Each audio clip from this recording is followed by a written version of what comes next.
Greetings, dear viewers, listeners. This is yet another edition, the June edition of our Applied Professional and Executive Coaching 101 conversation brought to you by COMETSA Global Online Channels, hosted by myself, Tsima, from here in Johannesburg, South Africa, and my co-host, Coach Mishti, based in Mumbai.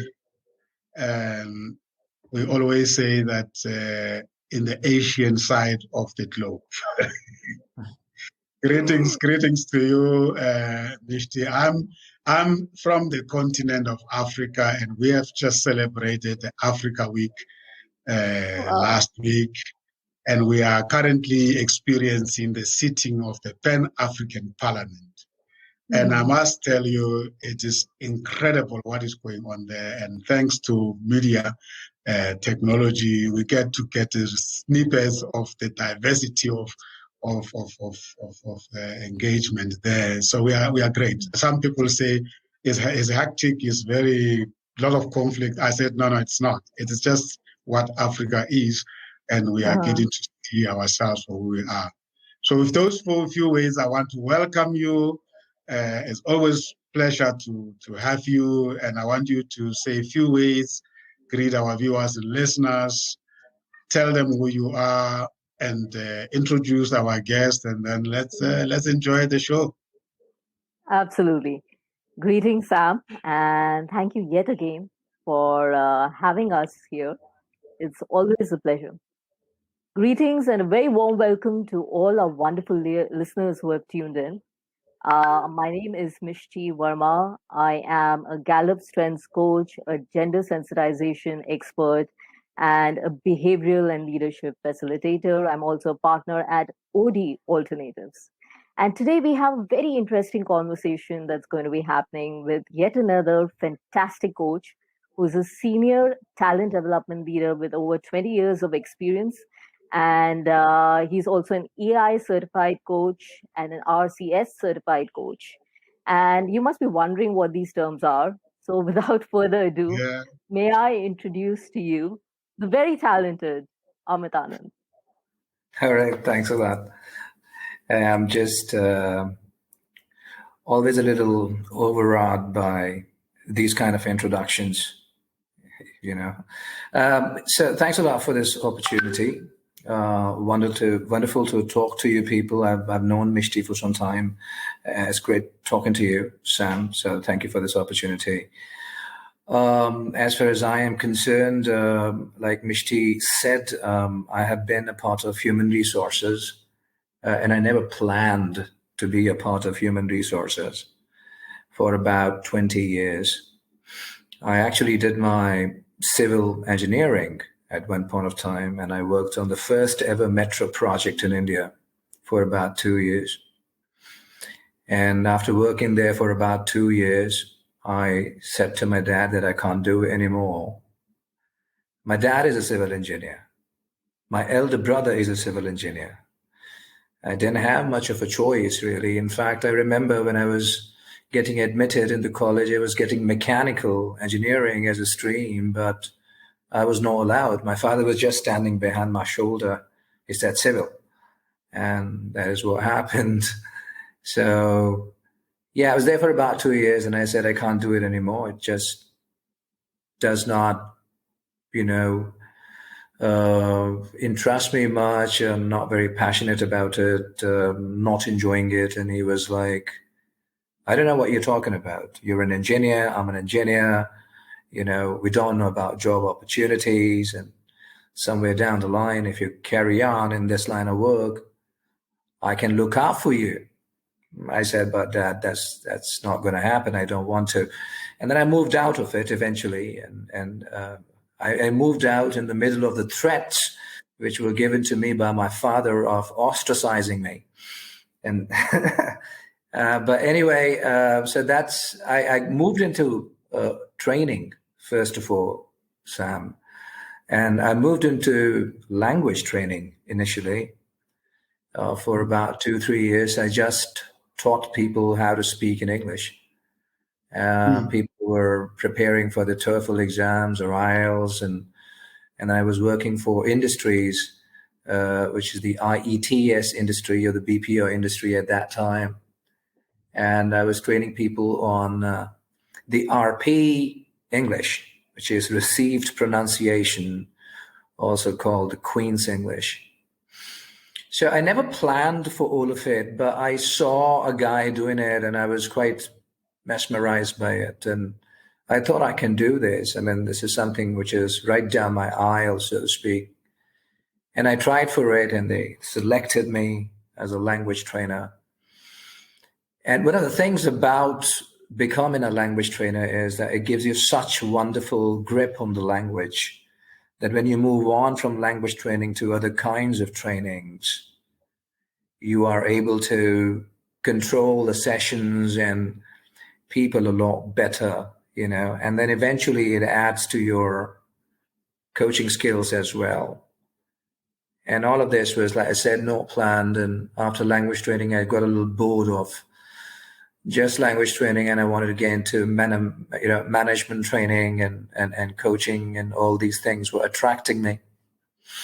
And that's when I moved from my hometown, Delhi, which is the capital of India, to Pune, which is very close to where Mishti lives, which is Mumbai. It used to be called Bombay. In fact, a lot of people still call it Bombay.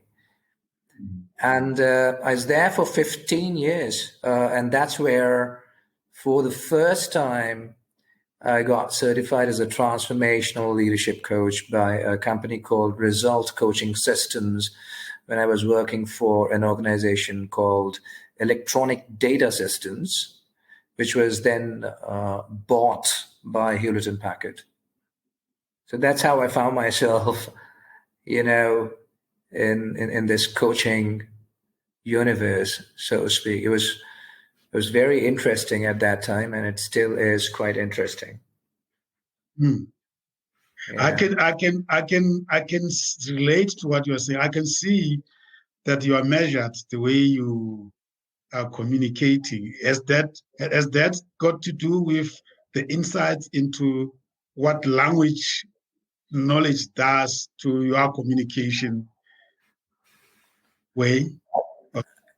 I think so, because when I started out as a language trainer, I was trained by a company called Communicate in London. Mm-hmm. So I had to change it, and then I trained thousands of people on it. So it kind of stayed in my system. It was quite terrible at one point of time. It was so much anglicized at that point of time that people used to get irritated by the way I used to talk. But when I changed industries from ITES. I got into IT consulting, which was electronic data systems, Hewlett Packard. And then I moved into manufacturing, where a lot of people don't even prefer to talk in English, especially if you go to the manufacturing floor. They talk in their native. So then I had to mellow it down. So this is a very mellowed down version of what it used to be at one point of time. That's great sharing, Amit. And there is a benefit of mastering language. You get to customize the language while speaking to other people. So if you're working with global cultures, you can do a bit of mirroring and matching because you're also from NLP. So I'm using that word. Yeah. So you can, customize the language, you can customize the accent, or you can even match the accent with other people to create more rapport. So, does that help somewhere when you're coaching people from other countries? Tremendously, tremendously. As much as I have irritated my audience in India, it has helped me wonderfully well. When I had gone to the US for the first time, I had my session in Minneapolis for the first time, and people were asking me all kinds of questions. Are you from India?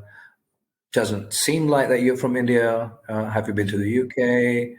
So on and so forth. And so it was very easy to connect with them. It was very easy for them to connect with me, because I think when it comes to cadence, which is the music of the language, if you're able to match it, then it makes your audience more responsive, because I think they're able to relate to you as far as their auditory capacities are concerned. It becomes a lot more easy for them to respond to you. And the same thing happened in Indianapolis as well. And some of them actually did kind of compliment me at that point of time that, you've got a very good mastery over the language. And whatever you said, Mishti, apart from the fact that it becomes a lot more easy if you're operating in an international, dimension.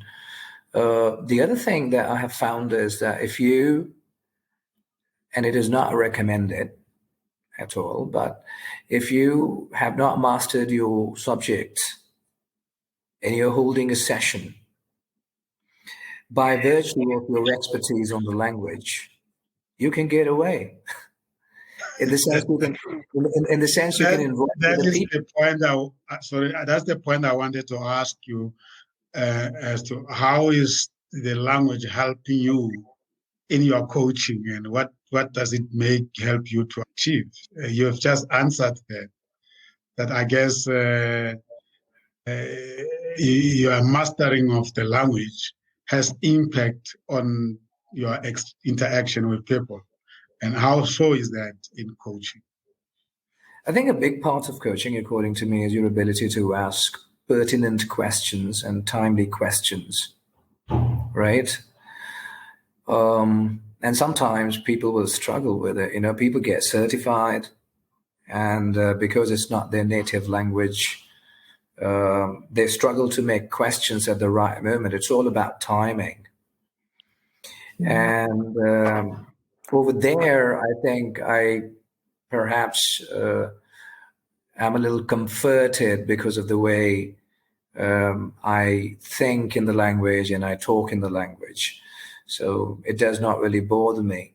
I don't have to really stop and, gather my thoughts and think about them in the first language, then translate them, and then put a question.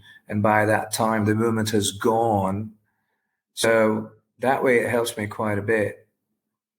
So one is the relatability. The other one is your ability to be able to induce questions at the right moment. Helps a lot. I think another thing is also the command over the voice. I mean, we are speaking about words, the language, but also because I think you must be also trained in voice and accent, right? Yeah. So it's the command. Yeah, yeah. I've also been, so I can relate to that. So how you modulate your voice as a coach is also important. This is an aspect that often people don't talk about, but when you're doing a creative visualization in the coaching experience, or if you're just trying to demonstrate empathy, or connection is the modulation of the voice that plays a large role. So what do you think on those aspects and some of your insights around that? I think absolutely does. What you're saying is completely true. One of the things that is essential when it comes to a coaching conversation is the coaching contract. Okay, there's a coaching contract, which I would essentially, share with the individual, where the rules of engagement are mentioned in that coaching contract. I mean, you can have your own coaching contract if you want to create it. And in that coaching contract, I mean, I always lay it down for people that I'm going to be an assertive coach, that I'm going to push you, that I'm going to be a provocative coach. Okay. And if the person agrees to it, then only the coaching conversation will ensue. Otherwise, it does not. And when it comes to assertion and provocation, that part plays a big role. I mean, I can go to the point of asking an individual for him or her to be able to self-evaluate or self-assess, ask a question to the point, do you have that in your DNA? And I've done that, and more than often it bore good fruit. So yeah, I mean, it's a big part of your interpersonal skill. It's a big tool in your arsenal as a coach. Your language, your mastery of it, your modulation, your inflection, your intonation, all of it wonderfully helpful. You made me feel like I missed a particular module in my coaching training, which would be called mastery of the language as a coach. No, I just believe, apart from that, I think one of the things that helps you as a coach is the silence between your words. I mean, you're able to somehow, master that. It does allow you to think better. It does allow you to listen better. And it allows the other person comfort that, they don't feel any push or force that they have to respond to a question immediately. Absolutely, Amit. It's the power of the pause. Yeah, and then the power of the pause is also holds that power of reflection, and it creates that holding space. As a coach, you're providing that holding space, and with the power of the pause, what it also reminds me of is listening, active listening. The ability to really be there with all your senses and really listen. So how do you think listening shapes up a coaching conversation, and how relevant is that? I mean, it's everything, isn't it? I mean, listening is a very big part of it, and I was talking about it with Mishti some time ago. One of the things that you're trying to do is you're trying to uncover deletions, because deletions, they form distortions. What is a deletion? Deletion is lack of information. Okay, so when you're speaking to somebody and somebody says, I feel I will not be welcomed in that forum. So there is a deletion over there that you want to delve into as a coach. Okay, so you want to ask a simple question that what gives you the impression that you will not be received well in a forum. Okay, and over there, the answer, would perhaps eradicate or eliminate that deletion. And then you'll move on to the next part of the conversation. But if that did come up after you asked the question and you did not hear it, then it's a complete loss of an attempt to, eliminate deletion.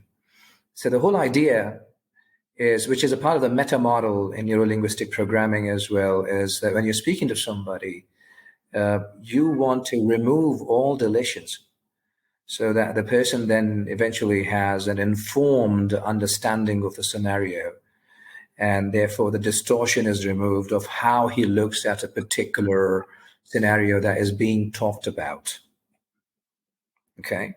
Now, deletions can be caused by your own experiences, okay, by your own assumptions, by generalizations, by stereotyping.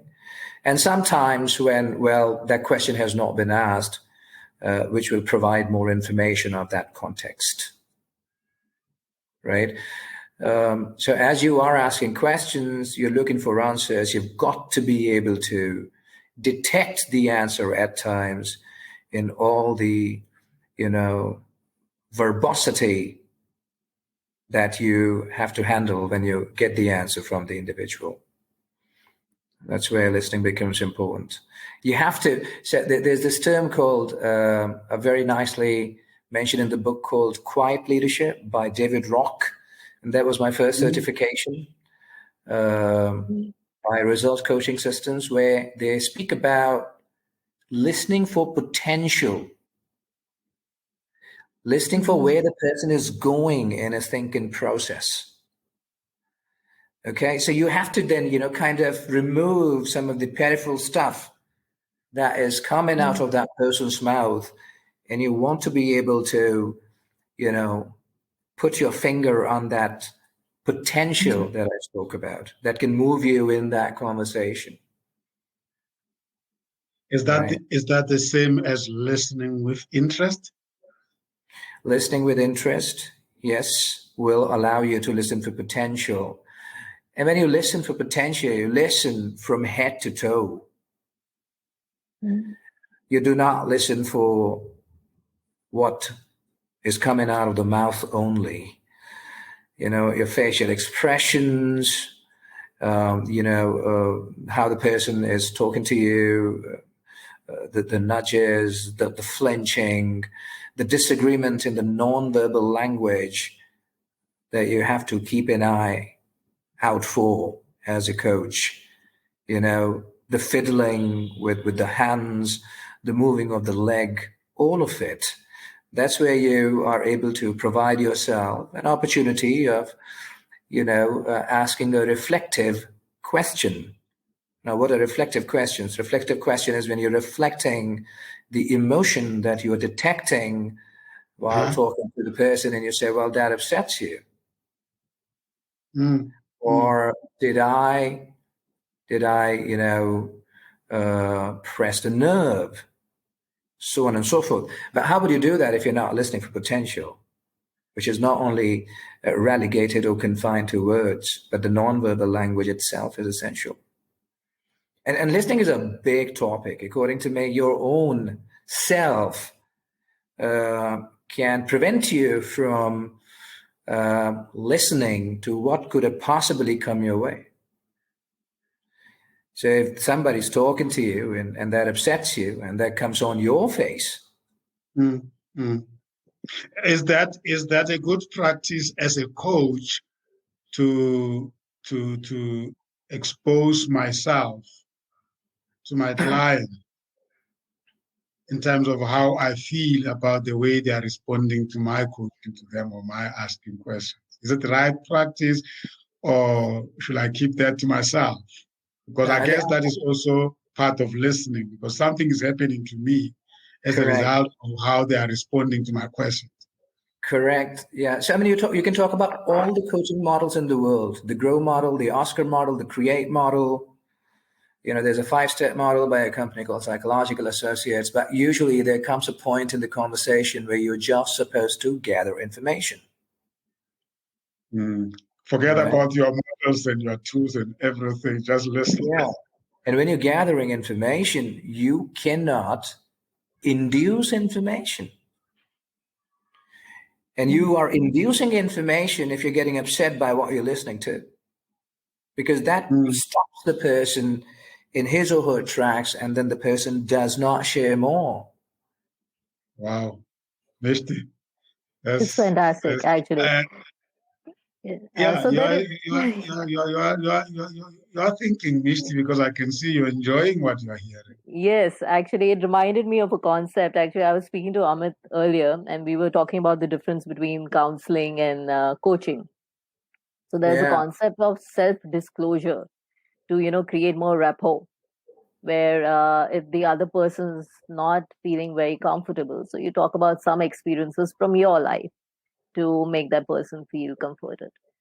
So Amit was talking about, being very careful about not diluting the focus, and the Yeah. focus here is the client. So, do you use any self-disclosure techniques to bring in more comfort, even if it drives you to be a little vulnerable at times? I think my whole agenda and attempt is for the other person to be vulnerable. Okay. I'll do everything to Mhm. effect that, Mm. feel comfortable and share more and be vulnerable, to give the person that sort of a comfort zone. So it's all about the individual. It's not about me. And Okay. I would try to stay as neutral as possible. But to the point that you were talking about, it's a very vital point. People do not understand it, which is that coaching, or you say mentoring, or you say counseling, or you say psychotherapy. These are all different things, right? Coaching is just about moving forward. It's always about the future, right? Wonderful. Coaching is about transformation that happens as you talk, as you speak, as your sessions happen with that individual. It's about you to be able to ensure that the person is able to, reconcile his own mind maps or neural pathways and stumble upon information all by himself or herself because you asked the right questions. That's coaching. But if you talk about mentoring is nothing like coaching. And people would talk about both the things in the same breath. It irritates me quite a bit. But mentoring is first of all, it's a longer duration. It happens over a long period of time. And mentoring is where, if I am someone's mentor, my job is to share experience with that individual. You share your experience in mentoring with someone who wants to achieve a particular goal. Okay, so you would say, well, when I tried it, this is what happened, so on and so forth. But as a coach, you're not supposed to do that. So it's completely different, right? Mm-hmm. But if you talk about counseling, it is about dealing with a past issue. Coaching is about moving forward. Counseling is about dealing with an issue, which is on the past, right? And counseling has certain milder techniques, which are often used by certified counselors. Again, there's a completely different school of thought or education assigned to it, and then you come to psychotherapy, which is another more serious intervention, so to speak. Psychotherapy, you need to be a certified psychotherapist, and at the same time you use stronger techniques as a psychotherapist. And then you come to psychiatry, which is another step wherein you involve medicines as well, which is about clinically ill patients. It's very important what you are addressing now, Amit, because we need to be clear, not only for ourselves, but also for our clients. Yeah. And also continuously catch ourselves doing this where we cause the confusion. With mentoring and coaching, because there are times where the clients will be happy to receive a solution from you, but you know very well that that's not coaching, and if you fall for that, you must be able to take yourself out of that. What is your view there? Because I do find myself a number of times, because I'm an ex-HR practitioner and HR director, and I'm coaching HR person, and I can see the person is really looking for a solution because this thing is urgent. But I have a contract coaching. Yeah, that is always that is a slippery slope, so to speak. I was talking about this with Mishti, and I was saying that one of the things that I did and I have been doing and still have to do as a part of my job is to teach leaders about how to coach, right? In a lot of organizations that is happening because coaching is so powerful. But somehow that setting or that dimension does not allow it to be conducive to coaching. If I'm the boss and I have a work plan and my work plan branches out into the work plan of the individual who reports into me, and there are timelines, which are putting pressure on me, during that coaching conversation, it's very possible that I will get into a consulting mode. Yes. I will start providing solutions. So from a coach, you become a consultant. It's very, very easy because the situation is such. So that's what I've been telling a lot of people, but organizations do not agree to it more than often. But if you have a coaching framework in the organization, in that case, your coach should not be your boss,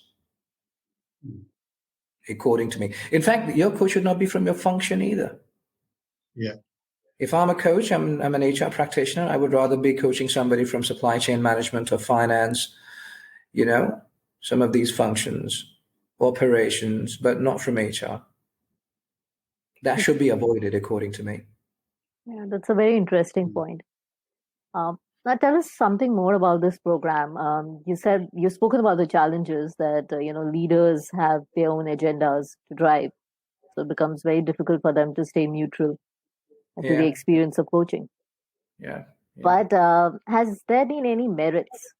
Have you seen some leaders who are open to such experiences, or who can set aside their roles as leaders and managers and create more listening experiences or certain sharing circles or experiences or coaching conversations for their subordinates? Has there been any merit or success out there, or it's overall been a challenge? Yes, there are quite a few. Mm-hmm. I do not know about South Africa and the culture over there and how things are when it comes to a corporate over there, but the culture tends to be quite hierarchical in Indian corporates, and one of the things that happens is when you introduce people to a concept such as coaching. One thing that happens is that you induce a certain level of civility in people in the way they speak to their direct reports. Mm-hmm. Okay, so it becomes less hierarchical, so to speak.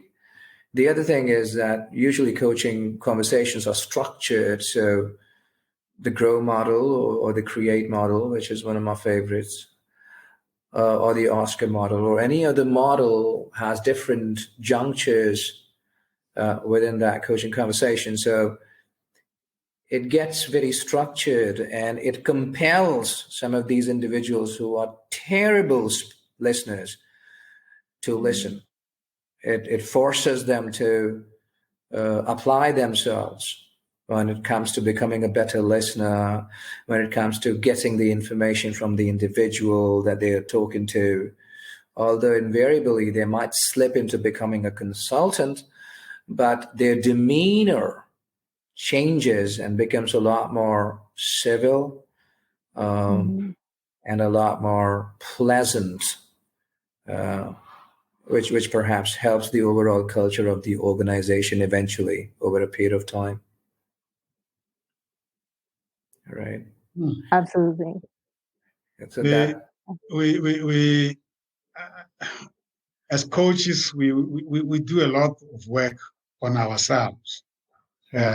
When we are in a conversation like this, I'm asking myself right now as you speak, you're probably reflecting on what people will call it a perspective.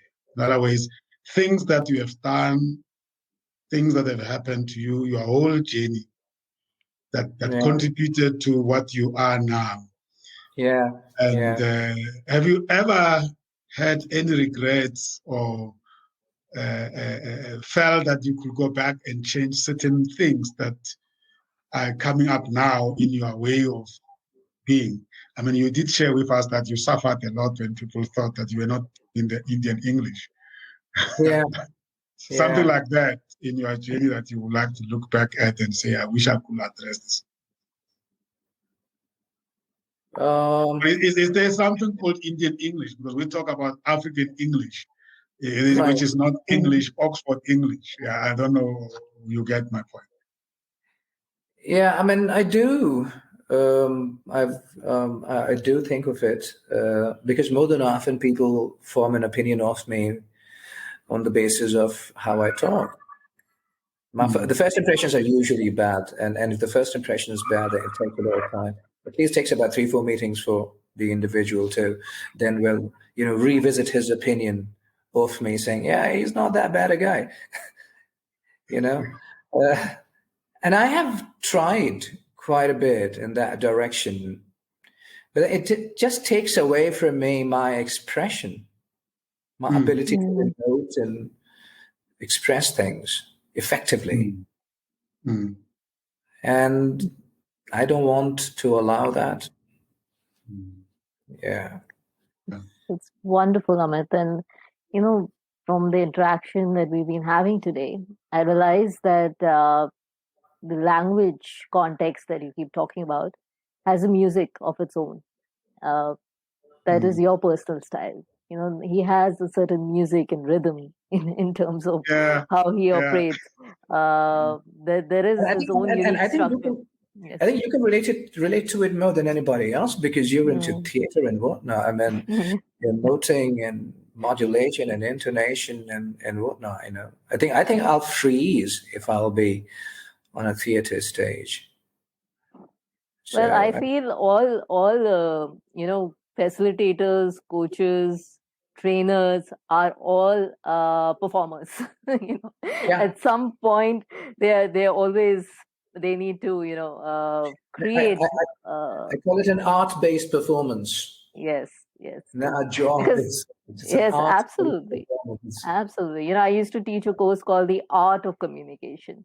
So I think art comes in everywhere. It's the art of coaching, the art of listening, the art of conversation, and the art of communication. But what I was trying to say was, listening to the way you have described coaching, there is a certain music to it because you talk a lot about where the pause should happen, where the assertion should happen. So the rise, the pause, the fall of your coaching notes, if I may say so.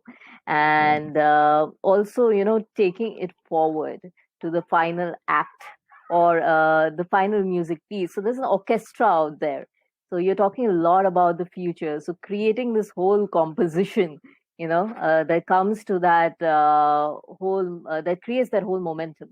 So this is how I've been visualizing while you have been sharing your experience. So I just wanted to know, is your style like that, or is it something that I'm inducing from our conversation? No, I think music in your style. It is, and if there is a barrier to that, then it just takes away my effectiveness completely. And the cadence and the music of all of it that I keep talking about is what allows me to come up with very important, pertinent questions at the right moment. Because music makes it more intuitive. Absolutely. The whole conversation, doesn't it? Definitely. Another thing, you've been speaking a lot about coaching in terms of the future, like, the potential that's there, the possibilities that are there for the coaching, and driving the conversation towards future possibilities or future goals. I also want to bring it back to the present, because presencing the here and now, the mindfulness that's needed in coaching. What are your thoughts on that? What are your thoughts on mindfulness and presencing, and if the coachee is getting distracted, how to really bring those thoughts in the here and now? I think one of the things which is extremely essential is for you to be able to evaluate the overall, climate in which you're holding that conversation. It has to be conducive to coaching. And that's why I give a lot of importance to the coaching contract. Because in the coaching contract, I would mention it that, we will hold when we hold the coaching conversation, which is completely up to you as a client. Okay. At that moment, we would want to be able to hold it in a climate that does not take anything away from the session. Okay. Right. Because as a coach, when I sit down with somebody, my intent is to help out the person. I want the other individual also to have that intent and not be distracted. So I leave it to the person in the coaching contract to tell me, when do you want to hold the conversation? But once you sign on the dotted line, then, it is your responsibility as well that the conversation moves us into the future. Okay? Because I'm going to get paid for that 50 minutes or 1 hour. Yeah. Okay? So there's a little bit of accountability on you as well. Right? Wow. I'm very curious to hear more about the type of coaching that you mentioned that you are experienced in. You mentioned the transformational leadership coaching, and you mentioned the results. What do you call the results? Results. RCS. Result coaching system. Yeah. Just for the benefit of everybody out there, myself included, just talk through those coaching concepts. Yeah, so I think RCS is one of the best in the world, and they are affiliated to ICF as well. One of the best things about ICF is that it has a follow-up model as well. Okay, so you can hold the conversation using the CREATE model, which is just an acronym for the current reality, first of all. And then you move on to exploring alternatives, where you are trying to listen for potential. And when you listen for that potential, you tap into the energy. That's the CREATE model. It's quite efficient. And then once you have had that conversation, you want to have another session with the individual that can begin with the feeling model. So just think about this. You did the CREATE model, and then the coachee has decided to take some steps. Okay, so you want to talk about those steps in the next session. How do you do that? You do that by using the feeling model, which is quite brilliant. So you talk about, so what happened? What are the facts of it? When you were doing that, when you were taking those steps, what are the emotions that you were undergoing? So you're trying to deepen, that mind map, because the person's tried something new. And when you did do so, as you were, undergoing some of those emotions, and you unravel those emotions, you then ask the other person, how does it encourage you to now do things differently? Okay, so that's the next E of the feeling model. And as you did this exercise, you took this step, what was the learning out of it? So that's the L. And as you did this entire exercise, what are some of the new implications? And then what's the next goal? So it takes you to the next goal for another coaching conversation, if needed be.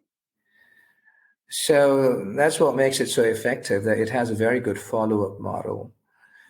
But another thing about the coaching model, which I got introduced to quite late in my life, was in 2013 when I was working with a firm called Psychological Associates, where they introduced the concept of quadrant 4 leadership. Okay, and so that was quite interesting in the sense that you first of all identify the behavior of the individual that you're talking to, although you use the same coaching methodology, but you use the same methodology differently. Okay, so basically what it does is, I don't know, I mean, you would know about this. I think in the 70s, I think 78 or 79, there was a model for identifying behavior called Blakean Mouton. Right? It's got 2 dimensions. And the first dimension is the people orientation. The first dimension is the task orientation, which is on a vertical axis, okay? And your task orientation becomes better as you move from bottom to top, right? And then the other dimension is your people orientation. As you move from left to the right on this axis, the horizontal axis, your people orientation increases. Okay? So the whole idea was that you're left with 4 quadrants, and the first quadrant is quadrant 1, which is a kind of a behavior wherein you only want to talk about work, but your people orientation is extremely poor. And you're exhibiting and demonstrating extremely authoritarian ways of leadership, which is not leadership, really, right? And then you have another behavior, which is the Q2 behavior, which is not good on task orientation, neither is good with people. So basically, it's the behavior of an individual who is defeated. It's the behavior of an individual who doesn't know what to do next. And then there's another behavior, which is the Q3 behavior, which is the behavior of an individual who doesn't want to talk about work, but is extremely social. He will flatter you, he will say, boss, you're right, you're the best. But when you talk about work, the person will meander. And then we have the Q4, which is a way of leadership, a way of talking to people or speaking to people or interacting with people, where your eye is on the target, on the task, but you are completely aware of the potential that people bring to the table. So you involve those people. So that's the cue for leadership. So when you're a coach and you're working with the Q1, you have your own challenges. Okay, because you want to bring to the notice all the deletions that he has, constructed, because he never involved people. So there's a lack of information there, right? But when you're talking to somebody who's a Q2 behavior, then in that case, you're dealing with a completely different behavior. Now, here is this person who needs to be brought out of his shell. That's your job as a coach to first of all do that. Then only a good conversation can possibly happen. And then you're working with the Q3 behavior, your challenge would be to control that meandering and bring the person to the task. Right? So challenge is different now. You're using the same model. You can use Grow, Oscar, whatever model you want. There are a lot of them, right? But when you're speaking with somebody who's Q4, demonstrating a Q4 behavior. So here's a person who's got his eyes on the job and is also completely aware of the power of the perspective of people, the buy-in from people, the acceptance from other people. And this will be a different conversation for you as a coach. Right? Am I right to say that certain professions actually drive people to this type of behaviors? And that's where the perspective comes in. And you'll hear people saying that an engineer will find difficulty to deal with people because the profession itself doesn't really put price or preference or interest, or I don't know how to put it. And then you get an engineer becoming a CEO, and then you have results that deliver that are excellent, but people are driven like slaves. You know, I think apart from your position, it's also about your situation. It's a big function of it, the behavior that you exhibit and demonstrate. So I'll give you an example. Okay, so here's this guy, who wants to work with people in a cross-functional team. He's got no authority over people. He doesn't have positional power. He needs to get work done. He has to be Q4. He cannot just order them around like a Q1, right? So he has to collaborate. He has to listen to them. He has to work with them. He has to negotiate with them. He has to, a little bit of this and a little bit of that. You do this for me and I do that for you, sort of thing, which is nothing but Q4 behavior. Now, this same person, after he's done with his meetings, with all these cross-functional team members, comes back and has a meeting with his own team. Now, he's got positional power over these people. He's the boss. And all of a sudden starts acting in Q1 behavior, which is all about work, work, work, not listening to them. And his skills go for a toss of listening, which he just exhibited maybe about 10 minutes ago when he was in another meeting. Right? Now, this same individual, he goes to his boss. And then he becomes Q2. In his shell, doesn't talk much, very measured, very cautious, doesn't take any risks, doesn't want to be punished, feels insecure in that conversation. And when this whole thing gets over, the office is over, he goes to a pub, he sits with his friends, and he becomes Q3, which doesn't talk much about work, but just about people, gossip, gossip, gossip, right? So any person can demonstrate any kind of behavior, right? So what you're saying, Amit, is it is very situational. It's very context driven, right? And that's why I never said Q1 person, Q2 person, Q3 person. I said Q1 behavior, Q2 behavior, Q3 behavior. I understand. So along with behaviors, you're also certified in a lot of personality assessments like MBTI. Yeah. So also as a talent development professional, I wanted to ask you, while you're coaching and with all these assessments that talk about a certain personality, how do the two blend in together? Do you look at these assessments as well? Or in fact, when you're doing behavioral modeling, you also keep in mind the core personality of someone? Are you mindful of that? Yeah, I mean, you can be mindful of it if it is a part of the coaching contract.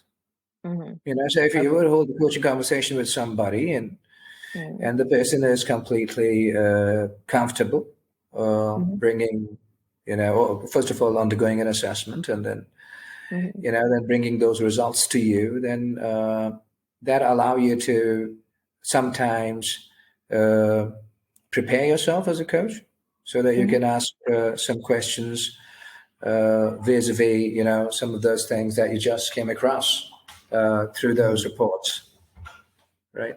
Have you used assessments in your coaching conversations or your facilitation experience? A lot of times, yeah. Okay. Some of those experiences you could share, with MBTI, because you've worked so much in that space.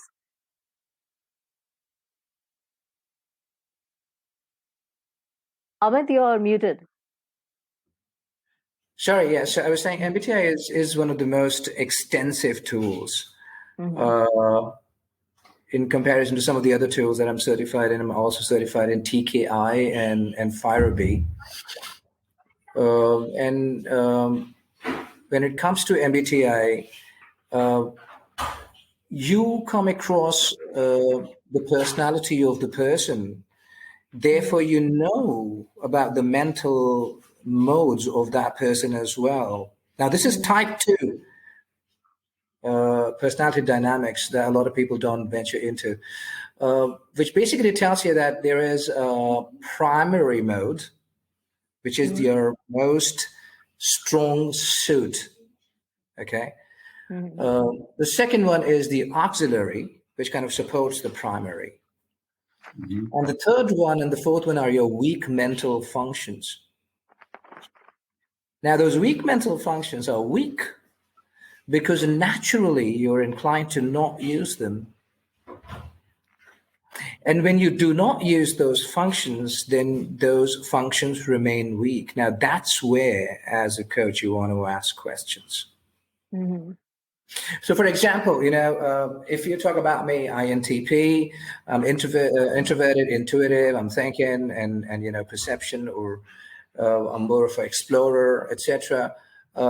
My weakest function are the details. Now, if somebody has to coach me and has got the reports, those are the details that he would want me to think about. He will bring those into the conversation through questions and compel me to think about those, where I have to exercise my weakest mental function. Right? Not an extrovert, for that matter, I'm not an extrovert. So it is important for the individual, if he has access to my report, to bring out all the quality of extroversion that I have not tapped into. Right? So, for example, I assume something, and that's a deletion again. It's a lack of information. I just made up my mind. Well, maybe these people will not give me that information or data. Something I just assumed. It all happens so conveniently. I assumed it because I'm introverted. Because somewhere I just don't want to connect with people. Right? And then the person might just ask me questions around, around that bit, that lack of information because of me being introverted, asking me questions about who are the people you've spoken to? How many have actually said that to you? So on and so forth. So in that way, the report helps you quite a bit. Similarly, if you're using TKI, which gives you, your conflict modes, as a coach, you are in a position to ask questions when you know what is the primary and secondary conflict mode of an individual. So my primary mode is avoidance, right? And my secondary mode is accommodation. More than often, I am not a person who would get into a compete mode, right?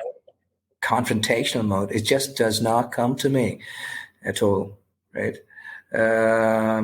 Or for that matter, the other modes of compromising or collaboration. My first and second mode is avoidance and accommodation, right? So in that sort of a scenario, if my coach has access to my report, he can explore some of the scenarios that I bring to the conversation and then ask questions about how did I deal with them.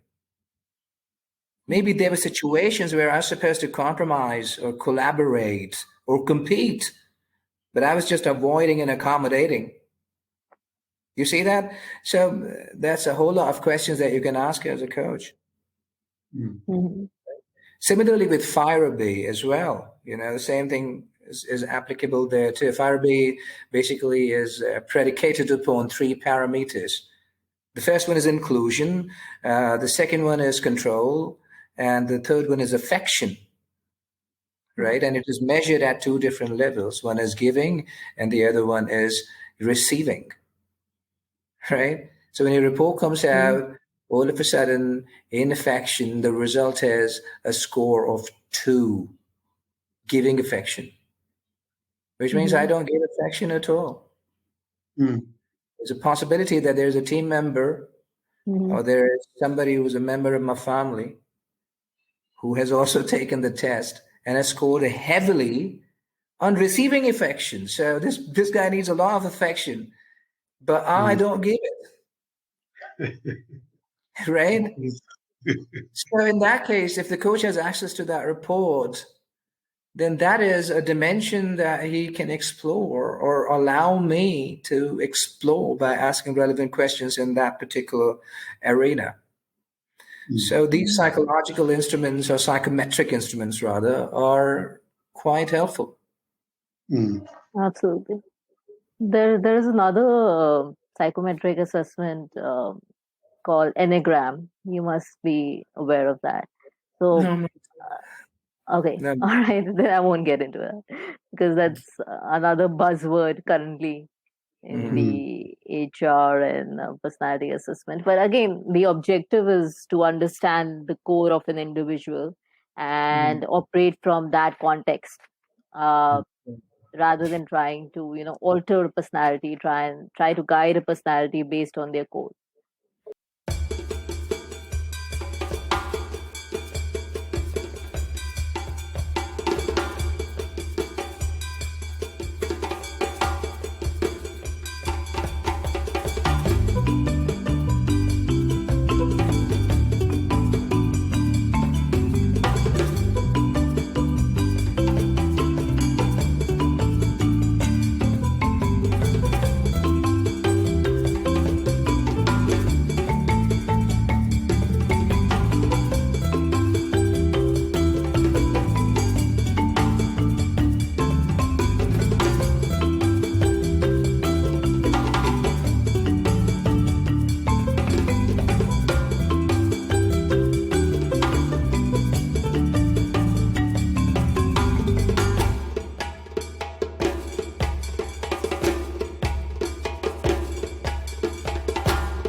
Right. Often clients will not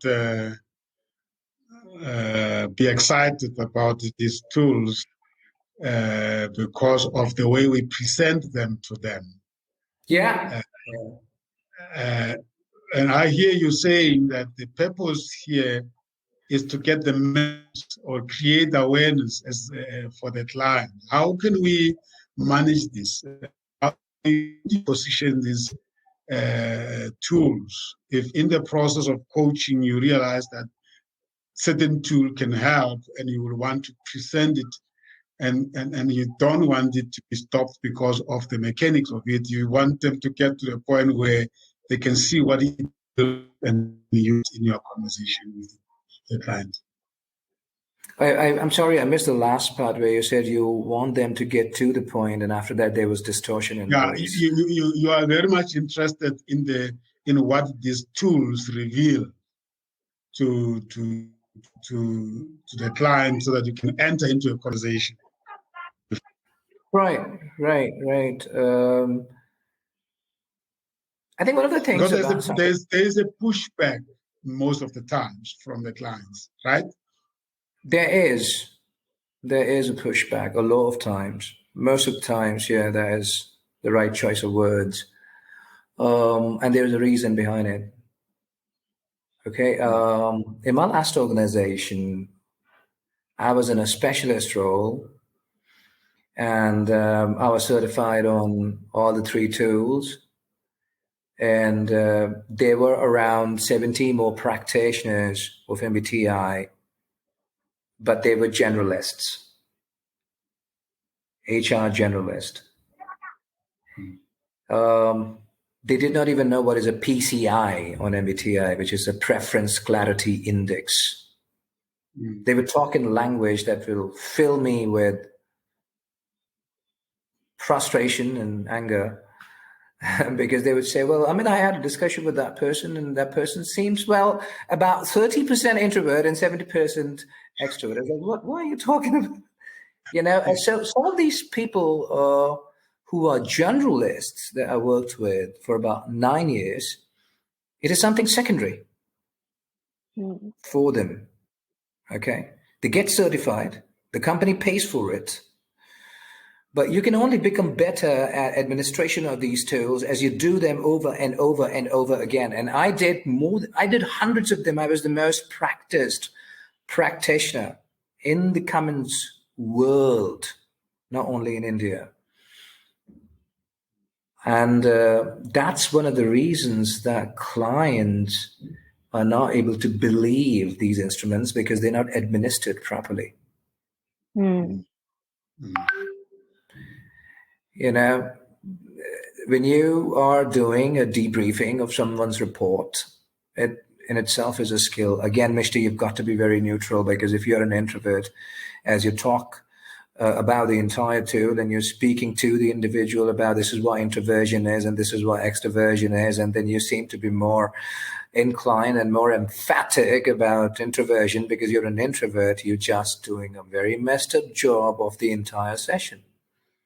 Right? And that's where people start misreporting themselves. And that's where they start losing that belief in the instrument. So according to me, it can only be provided to people who are actually in it full time and who have the passion for it and who themselves believe in it. I have seen senior leaders getting certified on these tools, and they say, well, all of this is okay and nice to hear in a classroom session, but these things don't work. You know, that is terrible. And I assume, Amit, that most of your practice as a coach is with executives, right? Yeah, I mean, I've got executive clients as well. I've got clients at all levels in the organization, right? So one of my first gigs as a coach was when I got certified by RCS. It was a two-pronged role in the sense I was supposed to run a program for coaching skills for leaders, where I'm kind of teaching people coaching skills. The second one was about being a coach. So, you know, my name was on the internet website, you know, people could fix up an appointment and, you know, I'll do coaching sessions over there. So it was not limited per se to a particular compensation class in the organization. Yeah. Wow. So that's sorry, Mishti. Go on, Sam. I had told Amit that we will be interjecting each other, so he's used to it. He's comfortable with it. Yeah. Okay. Let's talk about the role of coaching in leadership development. I mean, you've touched on that a number of times, but this is where it's very easy for businesses to support interventions like coaching. But what role do you think coaching is playing or should be playing in developing leaders? I think one of the things is that we've got to be very cognizant of the fact that we are in the information age, right? We are in the information age, and you can pretty much create anything by watching a YouTube if you have the raw material for it at home, isn't it? And you're surrounded by people, you've got education behind you, and you've got multiple experiences. So people are mostly trying to reconcile their own mind maps to get to a solution. You know, if you are mindful of that as a coach, then you would be very, very particular about just improving the quality of a person's thinking. If you can change the way they think, if you can make them better thinkers, then you will not have these guys coming over to you again and again for the same kind of problem. and you are actually easing your life as a leader or as a manager. And that's the biggest, utilization of the coaching methodology that people are completely oblivious to. They don't understand this bit at all. It's a very important part. Because when you are just busy being a consultant all the time, that's a never-ending game.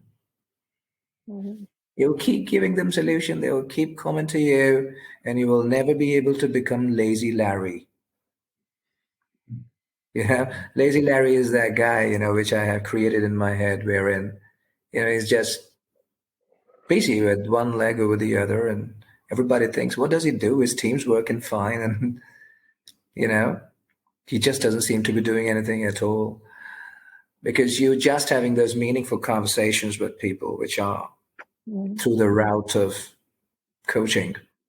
You're making your people more self-dependent and better thinkers.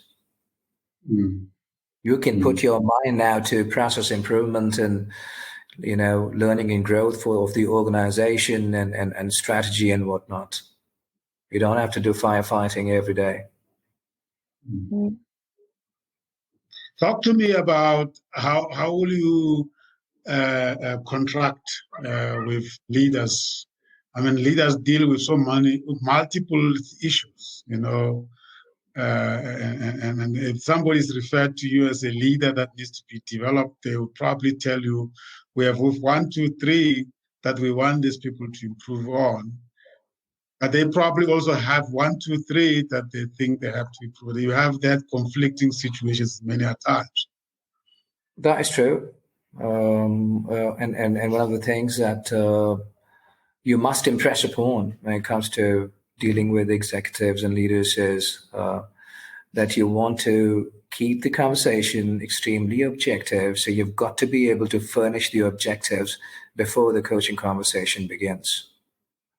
And that's a part of contracting.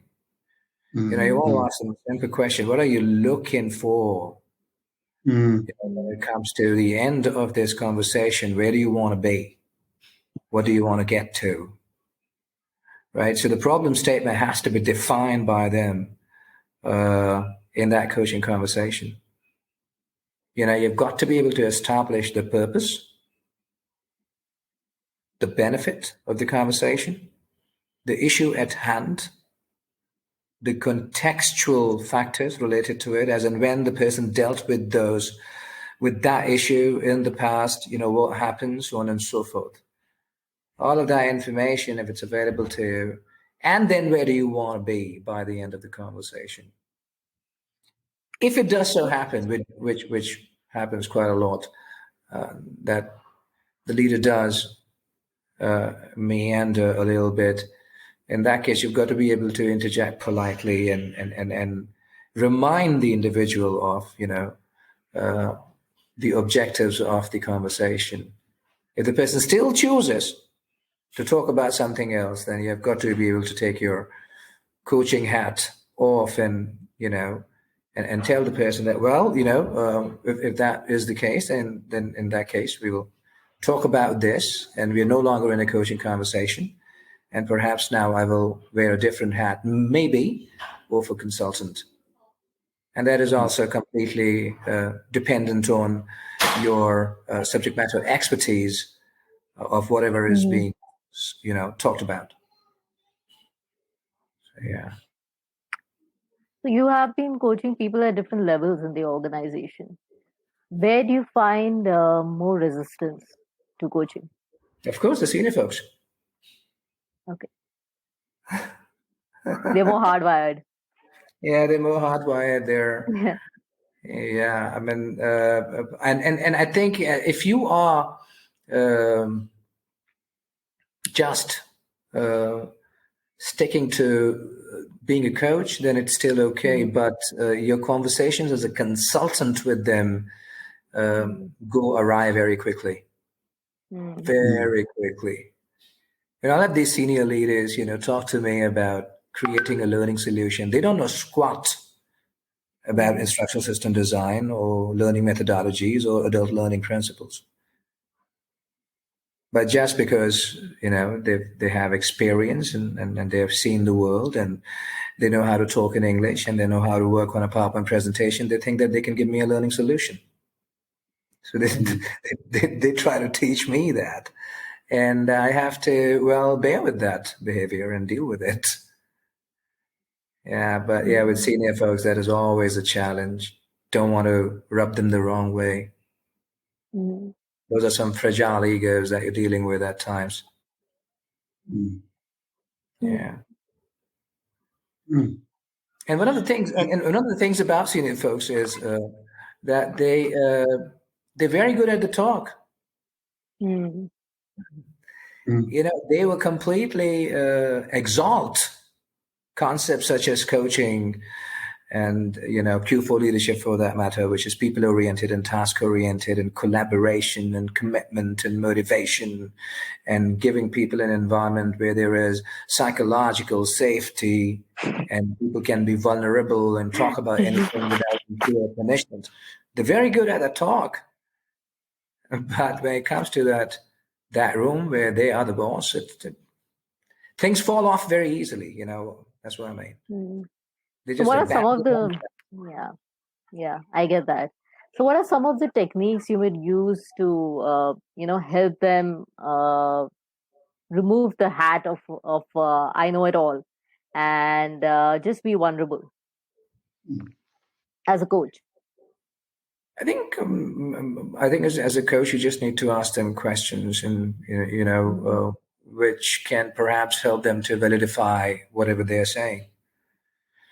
So if they are stressing upon or impressing upon a point rather aggressively, then you've got to be able to ask them questions that can help them to validify or evidence whatever they're saying or substantiate whatever they're saying. Okay. I often find that in companies where coaching programs are successful, there will be one or two senior executives that are the sponsors of that program, formally or informally, in many cases informally, that they themselves have progressed as a result of coaching and they believe in it, and in the exco then they'll speak for it in support of the HR. HR sometimes better to bring this across if there is no sponsor at the executive who really believes in this. So, and they will support the idea of not just coaching one individual, but making coaching program as one of the interventions available that the executives can reach.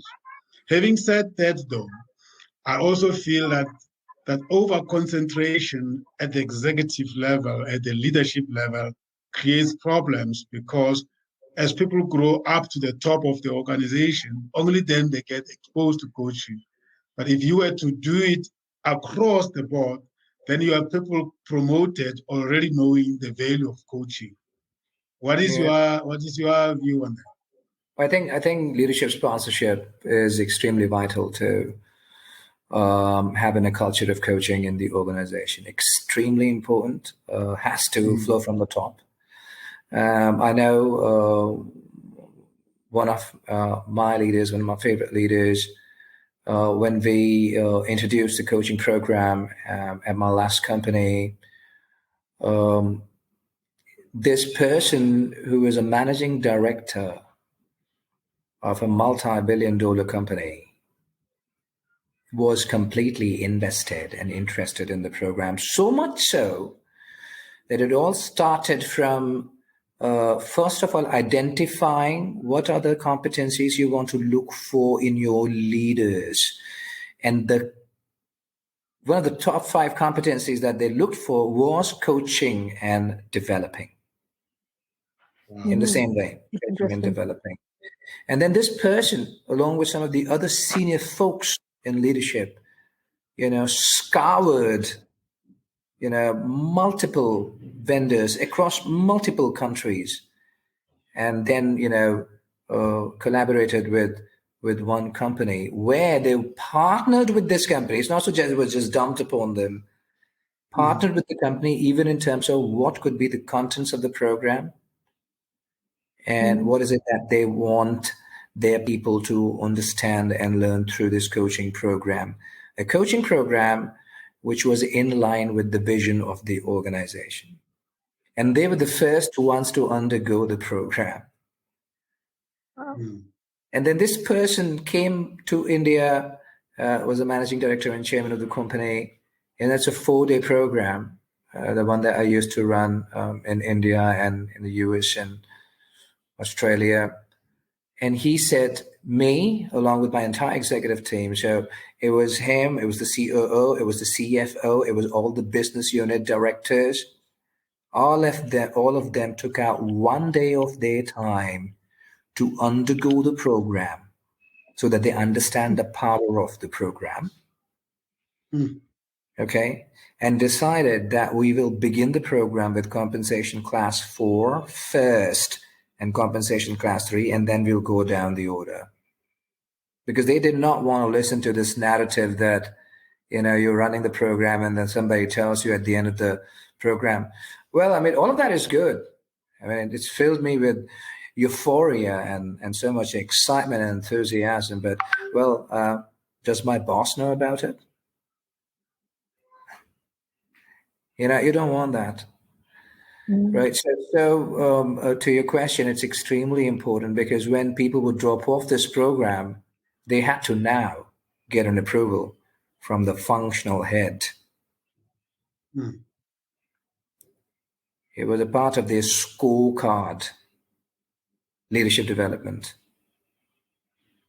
So yeah, it happened all across the demographic of this organization, the one that I'm talking about. Yeah. Wow. Sure. Mishti, I think Amit should be a regular guest.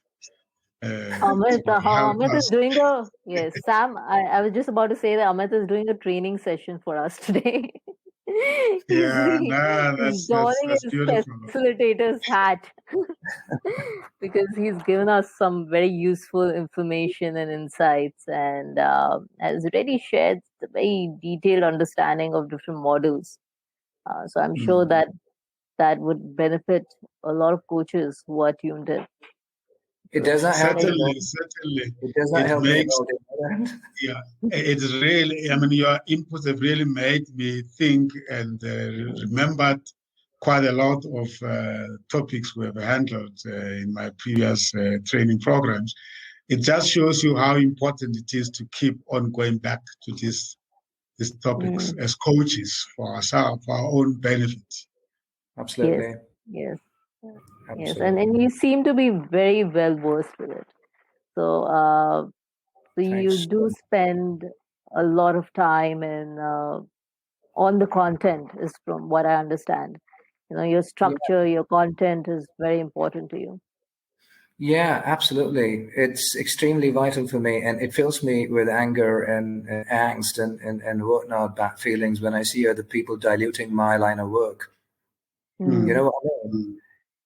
When other people take up the same subject and mutilate it, completely destroy it, it just and that's what happens. I was talking about this, Mishti, that you work with generalists and sometimes business leaders, and they will start telling you about how to create a learning solution, and they don't know the technicalities of the job at all.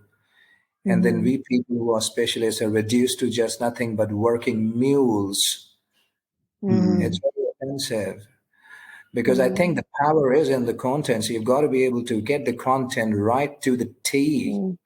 You can't go with that. You cannot have an airy-fairy understanding of it and just self-serve yourself when you're standing in front of people and talking on these subjects. You're supposed to serve other people, not the individual.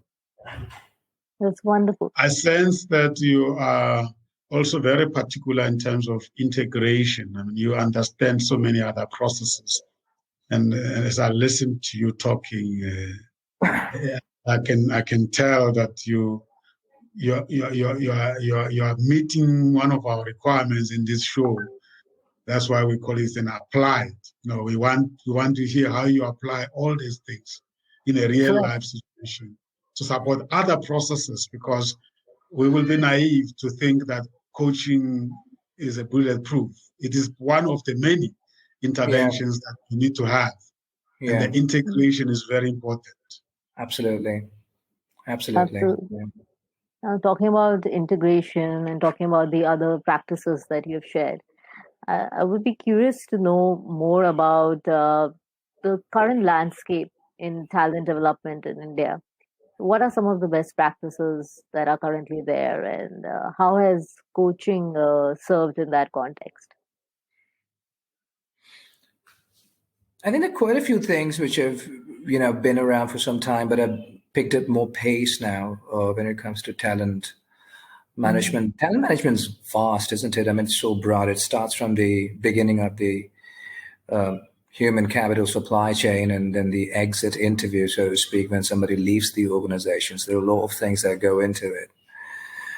I mean, I think organizations of a certain size start looking into talent management. Small organizations are just busy growing, and they get to a point where they can't grow, and then they're like, well, we've got to do something about the way we look at managing our talent, and that's when they open up their eyes. I mean, talking about some of the practices that I've been a part of, and they've been quite rewarding. One of them is now organizations are trying to get the right kind of talent, which means that if you've got a value system that you've created in your organization, then you want to hire for character. You don't only want to hire for technical skills, right? So if you've got skills like integrity, you've got a value called integrity, you've got customer centricity, you've got, say, accountability, right? You've got care as a value. You want to bring people into the organization who actually demonstrate these values. You want a value alignment when it comes to bringing people into the organization, because the whole idea is that, well, of course, technical expertise is important, but can be worked on. But if there's no value alignment, things will fall by the wayside invariably. Yes. Especially when it comes to lateral hiring. So there's this whole concept of competency libraries and bars that is associated with it, which is called the behavior anchor rating scale. Wherein you get to know that you've got insufficient evidence that the person is demonstrating a value, or sufficient evidence, or ample evidence by holding interviews which are behavioral event interviews. So that is a new thing that has picked up quite a bit. A lot of organizations automate it. So when you will say, they will ask you to give an assessment right at the beginning when you share your details with them, and you'll have to take a couple of assessments based, first would be on their values, and second would be the expectations. And there's expectation that is mostly about how they work in that organization. And how they work in an organization is a big part of the culture of the organization. So invariably, they're trying to ensure that there is cultural assimilation.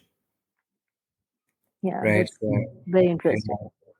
So that's a very, very big part that is happening these days, which is select for character, not only for skills. Okay. So when you're selecting for character, you're selecting for values, and the recruitment is happening in that context. I'm sure there's a lot of alignment to the current organization culture that's needed. So that's what people are looking for, the correct match, or they're looking for some potential that can be groomed to fit in. I think cultural assimilation is a little different than value alignment. I think most of the organizations are looking for value alignment. That's more important, because if they have embarked upon a value such as integrity, there just cannot be any diversion there, or or customer centricity for that matter. I think cultural alignment is something which can be something which can help you in efficiency in an organization, but can be a huge roadblock and a huge deterrent when you're trying to induce ingenuity, innovation, and a culture of invention and new ideas. And then, you're talking about D&I, which is diversity Yes. and inclusion. Right? So you bring difference into the organization, which is diversity is nothing but celebrating difference, isn't it? So you're bringing difference into the organization, but you cannot allow it to flourish, because then you say, well, we don't do it that way, and that's just a terrible output of the entire. I often wonder how the people work at the global headquarters of organizations and are charged the responsibility of such this type of programs.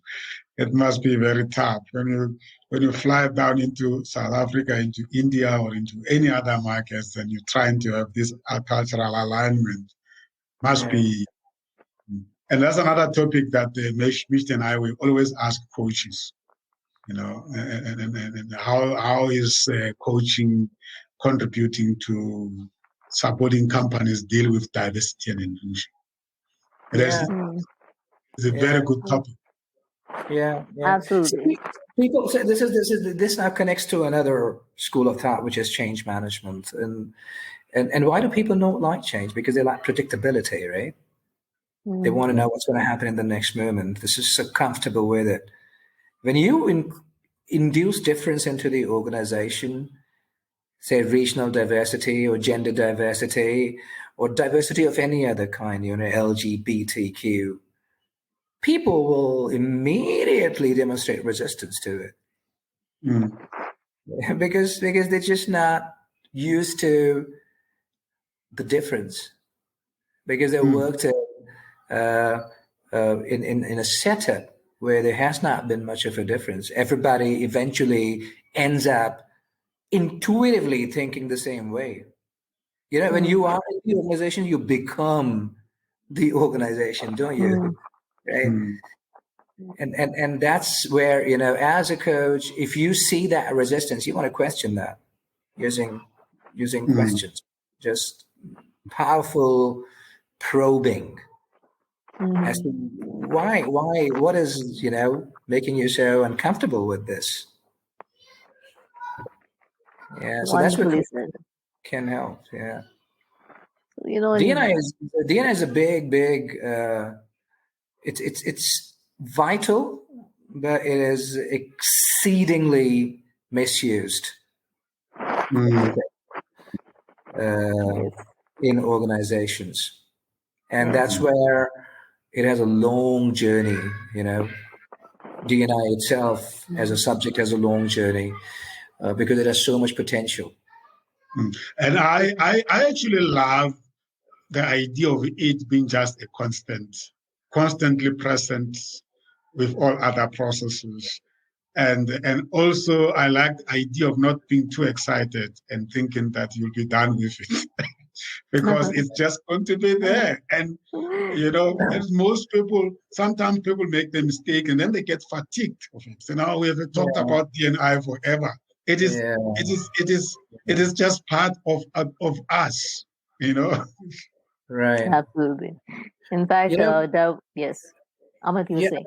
Just about DNA, and that's, I just want to allude to what, Sam's talking about. It's just about making a start at times, in organizations when it comes to DNA. So it begins with representation. We know that it will take its time to really, get its roots into the system and bring its potential to the system and tell people that it has a business case, guys, So you've got to make a start somewhere. And it starts just with, make it a part of the process, institutionalize it. And that's what one of this leader that I spoke about, who was the managing director of the last organization, he said, I want 60% of the hiring from women colleges. I don't care. I don't know how you do it. That's what I wanted. I want to move the needle. We will talk about inclusion later. Let's start with it, right?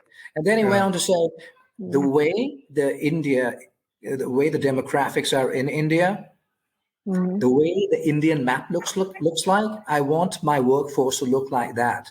So these many people from this state, these many people from this state, these many people from this religion, these many people from this ethnicity, so on and so forth.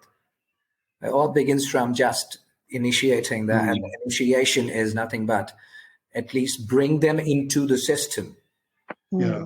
I was telling Mishti that we had a case yesterday here of racism at one of the colleges, where the parents and the students marched together to the college, and it was so beautifully done. And some people think that it's choreographed, but for me, I just like that they spent time on it, that they could do placards with messages that are quite clear, nicely written, lifted up on the way, and the cameras were coming and they were sharing it. I just said this is actually the beginnings, because some must start something.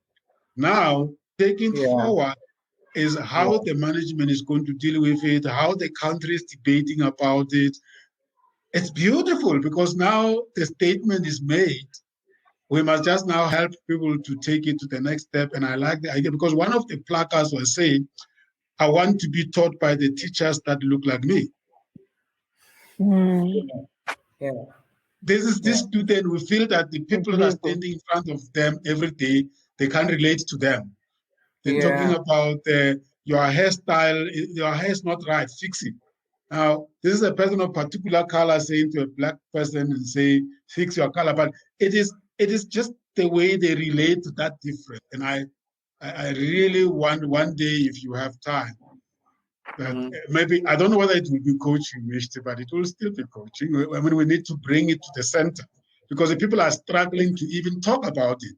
That means people really need help. Yes, yes. It's very important to bring what's marginalized to the center. And that's why DI is now being called diversity, equity, and inclusion. So, so bring in that aspect of equity is very, very important. And what you shared, Amit, where the leader brings in a mandate, I think it all starts from there. Without a mandate, the needle would not really move. But from diversity, things also need to move towards inclusion. Because just bringing in everyone in the party and they're not feeling included in the party, they're not able to dance. I was asking them to dance, so that's then just diversity, not really equity and inclusion. So I think a lot of processes around inclusion, inclusive leadership, going over on, checking on implicit biases, going beyond unconscious biases. All of that is really important as ways to move from inclusion, from diversity to inclusion. So does coaching play a role somewhere there in in checking implicit biases or unconscious biases and helping people move from diversity to inclusion?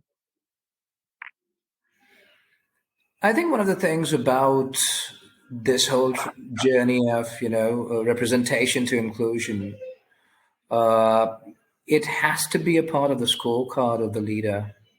The leader has to be assessed on it. And if there are concerns that come out of it, then you can use coaching as a tool to mend that behavior. That's the way I look at it, because the company that I spoke about, which had 5 competencies, one of them was coaching and developing, it also has diversity as a leadership competency. It had talent management as a leadership competency, which basically said that, Dave, you're the hiring manager. This guy is your team member. It's your talent. So you manage your own talent. That's a competency we're looking for in the leader. And we're looking for diversity and inclusion in the leader. So there was a skill map for it, Mishti, which had it laid out how you are supposed to ensure that the representation, the diversity that you have in your team, you're able to harness its potential by including them, say, in team meetings. Because it's not likely that, some of these people who are in minority, and they are in a meeting and they're the different ones, right? And everybody else is similar. It's very hard for them to open up. Now, it's whose job to ensure that these people get airtime. It is the leader's time. It is the leader's time to move in and make the person comfortable and shut other people, or should I say, just politely interject and say, let's hear from this person. What do you have to say about it? Those kind of behaviors have to be a part of the leadership scorecard if you want to transit Absolutely. from representation to inclusion. Definitely. And I Well, think that's where the OD comes in, Mishti. yeah. Design workplaces. Yes, yes. Yes, I was telling Amit about ODA today and what we do.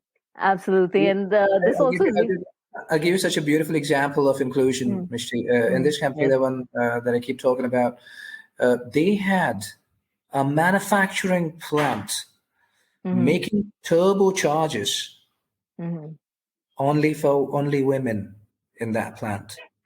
At every station, there were women. All machine Mm-hmm. operators were women. All managers were women. And they made ergonomic changes to ensure that women are comfortable working in that plant environment. Now Wow. that's inclusion. Mm. That's Fantastic. That's yeah, that is inclusion. Amit beautifully said. I've worked with a lot of women leaders, and gender sensitization has also been one of my core areas. So a yeah, lot of inclusion also starts with the infrastructure support, logistics. yeah, Mm. It's not just about how people are included in meetings yeah, or in other spaces, but what is the inclusive infrastructure that you're providing for your yeah, employees? And it also yeah. links to the concept of psychological safety, what you were talking about earlier. Correct. Yeah. Yes, if that is a mandate with leaders, then only people will feel safe to really, talk about what they want to speak up and so on. So any thoughts on psychological safety? I think it's extremely vital. In this organization that I'm working for, Mhm. I've been given a very important task of accountability and care, and I have to come up with a task force, that will take care of accountability and care, and it all begins from nothing but trust, right? Mhm. If you are able to provide vulnerability based Mhm. trust to your people, that means you are Mhm. giving people not only physical safety, but psychological safety as well. Now, here is an Fantastic. environment of trust that you have given to people where the person has a psychological safety to actually very politely interject his own manager and say, well, I have a disconnect with your idea. Mhm. And that's where the difference comes into play. If that psychological safety would have not been there, then the Mhm. person would have never spoken. And the person would have not spoken, the Mhm. value would have never come to the table. Mm. And the Absolutely. other the problem is that if you don't have psychological safety, people don't speak. When people don't Yeah. speak, when they have a Yeah. disconnect, then the problem is that, well, they don't buy into that idea, but they still have to do it because they have to pay their bills. They have to Mm. get the salary. So they don't buy Mhm. into it, but they still do it. So they just comply and they are not committed. They don't take Mhm. ownership. When they don't take ownership, there's a lack of accountability. When there's a lack of accountability, there is a complete inattention to results. And that shows Mhm. in the bottom line. It begins with psychological safety. Absolutely. Extremely, extremely important. Yeah. And I think psychological safety is really important from the inclusion perspective. Absolutely. Yeah, that's it's very important. Um, yes. So Mm. Sam, with your permission, I was thinking that we've had conversations on different themes about coaching, and also the talent management landscape and diversity, equity, and inclusion. But I would also now want to shift the focus to Amit Anand as a coach. Some of Yes. his dreams, some of his passions. He talks a lot about helping coaches see future possibilities. Yeah. So drawing his attention to his own future possibilities. What is his vision like? I, ha- And yeah, I haven't had a good coach. okay, so we will do that right now. Right, but Yeah, but it'd be very nice to know about Amit as a coach, and beyond the hat of a coach, Amit as a person, and how do the two link with each other, and what are some of your passions and dreams as a profession? Yeah, I'll be very, very honest. I think I'm very, very aware of my limitations as an individual and as a professional. Uh, Mhm. when I found the results of all the assessments that I took, it might be a TKI or it might be MBTI or a FIRE-B or a Belbin inventory that I did a long time ago. Nothing surprised me at all. Um, so I'm pretty clear about what I will amount to. Maybe there can be Mhm. somebody who can possibly show me the way where I can exceed my own expectations. But I think that I kind of maybe I'm just so interested and passionate about talent management that my intention is pretty much limited to HRD, human resource development, Mhm. right? And then Mm. I want to gain more and more mastery Mhm. when it comes to all the craft this particular arena entails. Okay, and there are a lot of things that I'm doing for the first time now. Okay, because some of those were extremely transactional pieces. I've mostly been in leadership development and organizational development and learning and development, which are transformational pieces. And I'm doing talent management, which is a lot more than just OD, L&D, and leadership development and diversity and inclusion. But you have to also manage a performance management cycle. You have to implement an HRIS system. So, Mm. and these are Mm. some of the things that I just want to master. And somewhere down the line, when I think that I'm completely saturated with all of it, then maybe I'll think about something else in the future.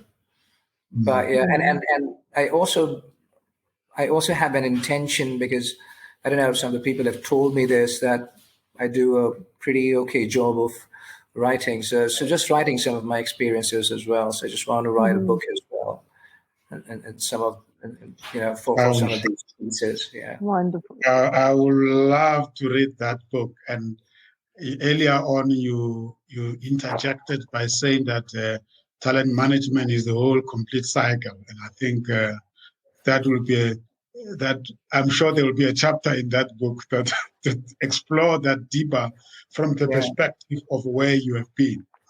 One of the Correct. reasons why we are having this conversation and we're having this, Mishti and I, we love our two countries Mm-hmm. because our two countries have history together, and not Yeah. only history, but our two countries are doing have got economical relationship. There is businesses both ways, but our two countries politically are also having a very strong relationship. So the business case is very strong that we actually cross-pollinate, and it will be really wonderful that we continue looking at areas where we can share the expertise and then bring the relationship between the two countries at the personal level rather than leaving it at the political leadership level, because that's not how Correct. we function. I mean, we Right. function at the level where we can relate to each other. And a Right. book that is available to our two countries,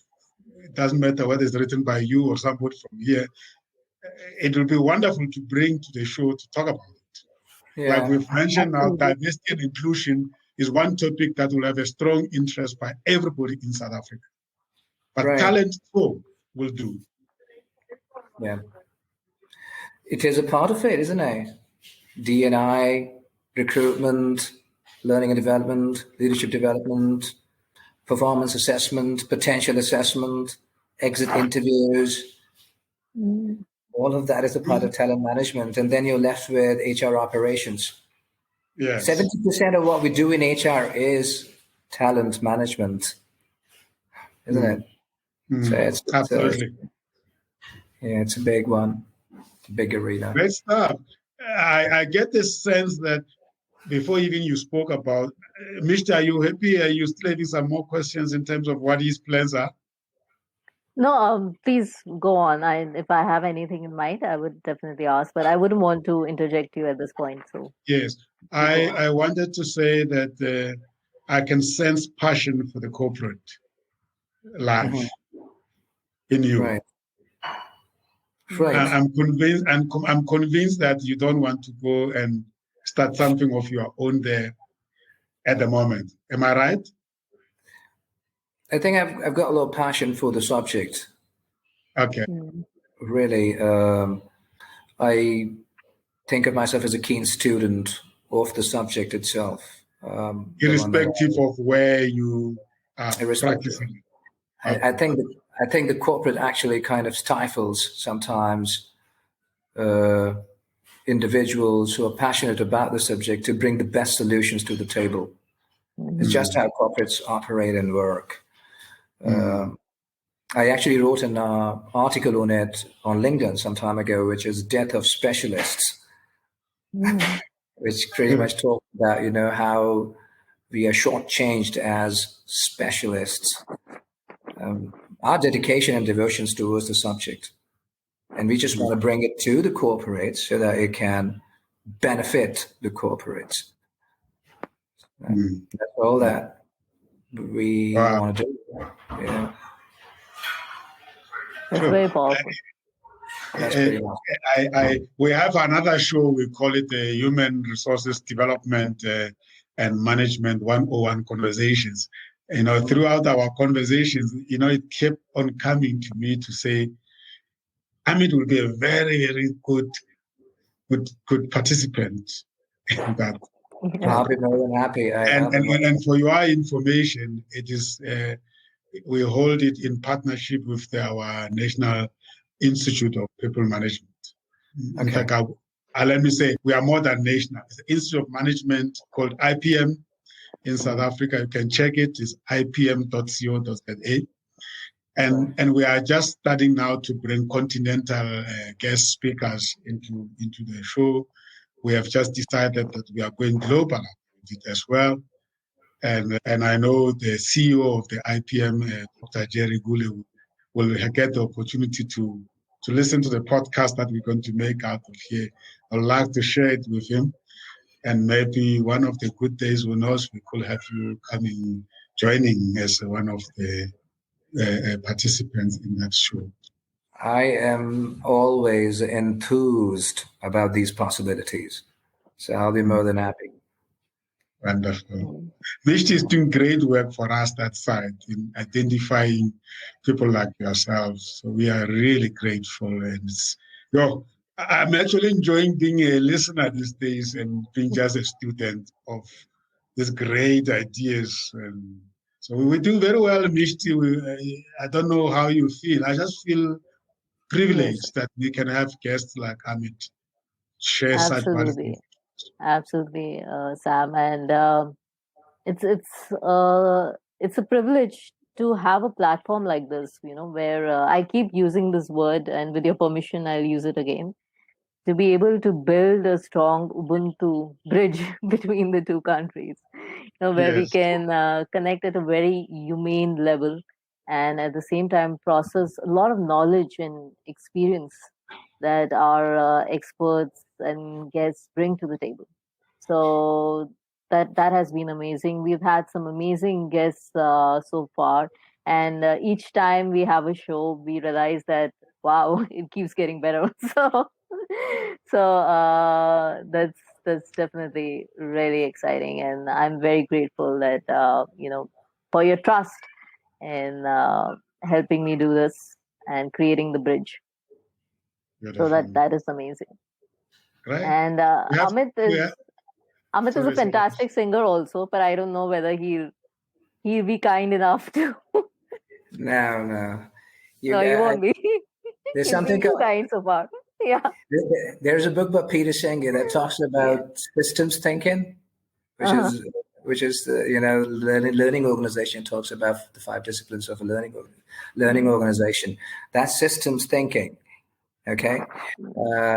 I have to resort to systems singing. You have to put something into my system for me to be able to produce music.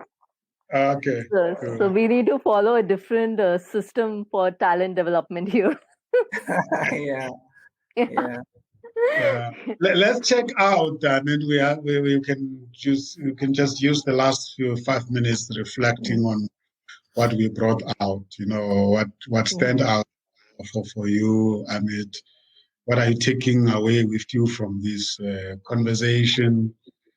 What is feedback for us from your side? No, I think the only feedback is that you're doing a splendid job of, holding these conversations, because not only I think, to me, becoming a part of something like this, it allows me to kind of just go back to those concepts and understand their worth, and then listen to you people as well, because invariably, in this conversation of about 2 hours, what has also happened is that it was almost like a coaching conversation, because there were questions that were being asked. And how many times did it happen that you asked me a question and I had to think about it? Which basically is a clear indication that perhaps I had not thought of it before, because that question was not asked before. It's a wonderful, wonderful forum where this cross-pollination of ideas happens, and it's a win-win at both ends. So I think it's incredible, that you're doing this, and I'm thankful to you for you to do this, and for me to get an opportunity, to become a part of it. We are honored to have you. I'm honored to be here.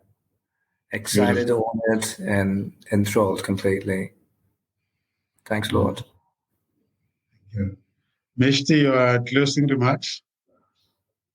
Yes, I think what was very interesting about today's conversation was the aspect of voice and language in coaching. And Amit comes from the space of wanting to master a lot of things. The art of mastery is what Amit talks a lot about, and how he spoke about using the gift of language, the gift of voice. That was a very interesting perspective that coaches don't really speak about. So I'm very grateful that was touched upon, and of course, he has very in-depth knowledge and experience about a lot of models around coaching.